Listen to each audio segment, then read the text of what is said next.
পুরো প্রান্তের পক্ষ থেকে বাংলাদেশে যে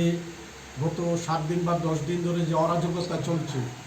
এই অরাজকতার বিরুদ্ধে এবং হিন্দুদের যে অত্যাচার হচ্ছে, এই অত্যাচারের বিরুদ্ধে আজকে আগরতলা প্রেস ক্লাবে প্রেসমিট, এই প্রেসমিটে আপনারা যারা আছেন সবাইকে বিশ্ব হিন্দু পরিষদের ত্রিপুরা পক্ষ থেকে স্বাগত। আপনারা জানেন বাংলাদেশে শেখ হাসিনা গভর্নমেন্ট ফল করার পরে যে একটা অরাজকতা সৃষ্টি হয়েছে বিভিন্ন প্রিন্ট মিডিয়া, ইলেকট্রনিক মিডিয়া এবং সারা ইন্ডিয়ান বিভিন্ন নিউজ এবং ওয়ার্ল্ড নিউজে আপনারা সেটা দেখতে পাচ্ছেন, আমরাও দেখতে পাচ্ছি। গত কিছুদিন হলো আমাদের বিভিন্ন ডিস্ট্রিক্টে, বাংলাদেশের যতগুলো ডিস্ট্রিক্ট আছে সমস্ত ডিস্ট্রিক্টে হিন্দুদের উপর একটা বিশাল বড় অত্যাচার আরম্ভ হয়েছে। হিন্দুদের বাড়িঘর লুটপাট, দোকানপাটে লুটপাট, বিভিন্ন বাড়িতে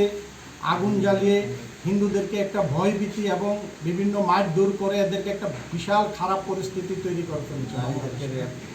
এবং বিভিন্ন নারীদেরকে ইজ্জত নিয়ে ওরা চিনিমিনি খেলছে, ভয়ভীতি দেখাচ্ছে যে তোমরা আর বাংলাদেশে থাকতে পারবে না, তোমরা ইন্ডিয়াতে চলে যাও। তো এই ব্যাপারে আজকে যে প্রেস মিট, আমরা আপনাদের মাধ্যমে সমস্ত হিন্দু সমাজকে আমরা এবং গভর্নমেন্ট অফ ইন্ডিয়াকে এবং গভর্নমেন্ট অফ ত্রিপুরাকে আমরা একটা বার্তা দিতে চাই, তারা যেন বাংলাদেশে যে হিন্দুদের যে উৎপীড়ন এবং যে নিপীড়ন হচ্ছে সেটা যেন একটা ব্যবস্থা নেওয়া হয়।